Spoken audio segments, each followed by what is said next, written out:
ആഗ്രഹിക്കുന്നില്ല. Some of the biblical scholars they believe that നാം ഈ ശരീരം വിട്ടുകഴിഞ്ഞു. The spirit cannot remain in a naked state. It should have a covering. It should have a body. So they believe that probably they are living an intermediate body. അഥവാ പുനരുത്ഥാനത്തിന് മുൻപും ഈ ശരീരം വിട്ടതിന് ശേഷവും ഒരു intermediate body ഉണ്ട് എന്ന് പല വേദപണ്ഡിതന്മാരും വിശ്വസിക്കുന്നു. നിങ്ങൾക്ക് റെഫറൻസ് വേണമെങ്കിൽ ഷെഫർ എന്ന് പറയുന്ന സിസ്റ്റമാറ്റിക് തിയോളജിയിൽ ഷെഫർ വളരെ ക്ലിയർ ആയിട്ട് ആ വിഷയത്തെ കുറിച്ച് വളരെ വിശദീകരിച്ചിട്ടുണ്ട്. ധാരാളമായിട്ട് പഠിക്കുന്നവർക്ക് അത് വിശദീകരിക്കാവുന്നതാണ്. അത് നാം ഈ ശരീരം വിട്ടു പിരിയുമ്പോൾ ദൈവികമായ ഒരു ശരീരം, അതിന് തെളിവായിട്ട് പറയുന്നത് 1 Corinthians 5-ാം അധ്യായത്തില് ഒന്നല്ല സോറി അവിടെ പറയുന്നത് നമുക്ക് ശ്രദ്ധിക്കാം. അതെ, 2 Corinthians 5-ാം അധ്യായത്തില് നമ്മുടെ സ്വർഗീയമായ മീതെ ധരിപ്പാനിച്ചിരുന്ന വാക്യങ്ങൾ ഇത് 5:1 ശരിയാണ് ഞാൻ പറഞ്ഞത്. 2 Corinthians 5:1 വായിക്കാം. ഞങ്ങളുടെ ഭവനമായിട്ട് പോയാൽ കൈപ്പണിയല്ലാത്ത നിത്യഭവനമായി ദൈവത്തിന്റെ ദാനമായ ഒരു കെട്ടിടം ഞങ്ങൾക്ക് സ്വർഗത്തിലുണ്ടെന്ന് അറിയുന്നു. ഈ കൂടാരത്തിൽ ഞെരുങ്ങിക്കൊണ്ട് ഞങ്ങൾ നഗ്നരായിട്ടല്ല ഉടുപ്പുള്ളവരായിരിക്കുന്നുവെങ്കിൽ സ്വർഗീയമായി ഞങ്ങളുടെ പാർപ്പിടം അതിന് മീതെ ധരിപ്പാൻ വാഞ്ചിക്കുന്നു.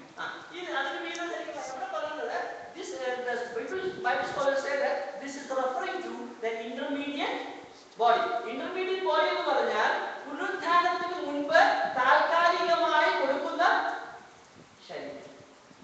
ഉദാഹരണത്തിന് വെളിപ്പാട് പുസ്തകം 6-ാം അധ്യായത്തിലേക്ക് വരാം. വെളിപ്പാട് പുസ്തകം 6-ാം അധ്യായം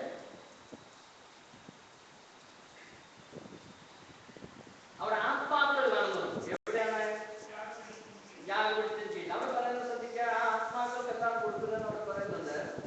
9 വാക്യത്തിൽ വായിക്കാം. അവൻ 5-ാം മുദ്ര പൊട്ടിച്ചപ്പോൾ ദൈവവചന നിമിത്തവും ഞങ്ങൾ പറഞ്ഞ സാക്ഷ്യം ഹേതുവായും അറുക്കപ്പെട്ട ആത്മാക്കളെ ഞാൻ യാഗപീഠത്തിന് കീഴിൽ കണ്ടു.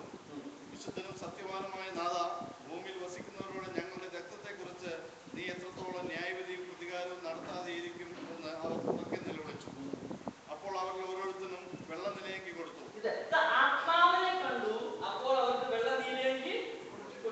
അപ്പോൾ അവർക്ക് എന്തോ ശരീരമുണ്ട്, അല്ലെങ്കിൽ ഇതിന്റെ ആവശ്യമില്ല.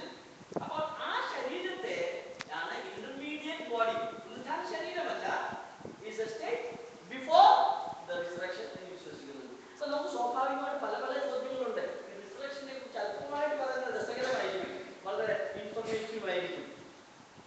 നാം എല്ലാവരും പുനരുത്ഥാനം, അത് നമ്മുടെ പ്രത്യാശ. വേദപുസ്തകത്തിലെ ഏറ്റവും അടിസ്ഥാന ഉപദേശങ്ങളിൽ ഒന്നാണ് പുനരുത്ഥാനം. അപ്പോസ്തലനായ പൗലോസ് 1 Corinthians 5-ാം അധ്യായം വലിയൊരു അധ്യായമാണ്. ആ അധ്യായത്തിൽ മുഴുവൻ പുനരുത്ഥാനത്തെ കുറിച്ചാണ് പറയുന്നത്. കർത്താവ് നമ്മുടെ ആദ്യ ഫലമാണ്. അതുകൊണ്ട് പുനരുത്ഥാനത്തെ കുറിച്ച് പഠിക്കുന്നത് വളരെ ശ്രദ്ധേയമായിരുന്നു, വളരെ രസകരമായ ഒരു കാര്യമാണ്. പുനരുത്ഥാനം നമ്മുടെ പ്രത്യാശ. നമുക്കറിയാം പല വിധത്തിലുള്ള സഹസംസ്കാര ശുശ്രൂഷകൾ നമുക്ക് ലോകത്ത് തന്നിട്ടുണ്ട്. നാം നമ്മുടെ പ്രിയപ്പെട്ടവർ മരിച്ചു കഴിഞ്ഞാൽ അവരെ അടക്കുകയാണ്. ഈ ബറീദം ഹൈന്ദവർ അവരെ ദഹിപ്പിക്കുക. എന്താണ് വ്യത്യാസം? ഇന്ന് വെസ്റ്റേൺ കൺട്രീസിൽ ക്രിമേഷനെ കുറിച്ച് പ്രൊമോട്ട് ചെയ്യുന്നതായിട്ട് നമുക്ക് കാണുന്നു. ക്രിമേഷൻ ശരിയാണോ? എന്താണ് കാരണം എന്ന് പറഞ്ഞാൽ നാം അടക്കുന്നതും അവർ ക്രിമേറ്റ് ചെയ്യും. പിന്നെ പാർസികളാണ് ഇത് രണ്ടുമില്ല. പാർസികളെ വൾച്ചേഴ്സ് കഴിഞ്ഞ അവരുടെ ശരീരം വിട്ടുകൊടുക്കുകയാണ്. ഇപ്പൊ ബോംബെയിൽ അവരുടെ പാർസികൾക്ക് വളരെ പ്രയാസമായി, കഴിഞ്ഞ് കഴിയുന്നില്ല. ഇപ്പൊ ഇവിടെ നമുക്ക് അതാണ് പ്രശ്നമായിട്ടിരിക്കുകയാണ്. ബോംബെയിലെ സൈലന്റ് ടവർ എന്ന് പറയുന്ന മൽവാദിക്കുന്ന ഒരു സ്ഥലമുണ്ട്. അവിടെയാണ് അവരുടെ ശരീരങ്ങൾ വെക്കുക. അതിന്റെ അർത്ഥം ഇതാണ്, ഈ മനുഷ്യൻ ജീവിതത്തിൽ ഒരു ഗുണവും ചെയ്തില്ലെങ്കിലും മരിച്ചു കഴിഞ്ഞാൽ അറ്റ്ലീസ്റ്റ് ഈ പക്ഷികളിൽ നിന്നും ഈ ശരീരം അങ്ങനെയുള്ളൊരു ഗുണം ഉണ്ടാകട്ടെ. അതാണ് അവരുടെ പ്രമാണം. ഹൈന്ദവർ പറയുന്നത് ഈ ശരീരം ഒരു കൂട് മാത്രമാണ്. ഈ കൂട്ടിൽ നിന്ന് ആത്മാവ് പോയി കഴിഞ്ഞാൽ കൂടിൽ നിന്ന് പ്രാർത്ഥന ഇരിക്കുന്ന കളയുക. എന്നാൽ നാം അതൊന്നും വിചാരിക്കും, ഇത് വിത്ത് പോലെയാണ്. നമ്മുടെ ശരീരം വിത്ത് പോലെയാണ്. വിത്ത് വിതച്ചാൽ, കർഷകൻ വിത്ത് വിതച്ചാൽ അതിൽ മുളച്ചു വരുവാനുള്ള പ്രതീക്ഷയോടുകൂടിയിരിക്കുന്നു. അതുകൊണ്ടാണ് ക്രൈസ്തവ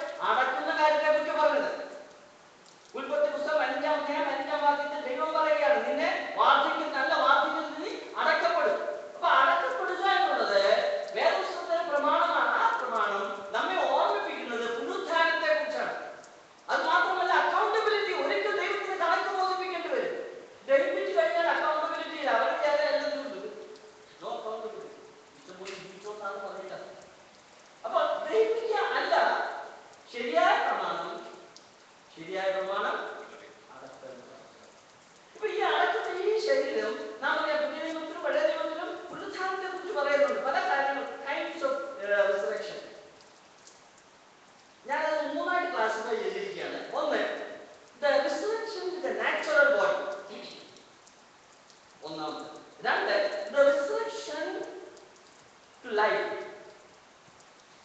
ജീവന്റെ പുനരുത്ഥാനം. മൂന്ന്, ന്യായവിധിക്കാനുള്ള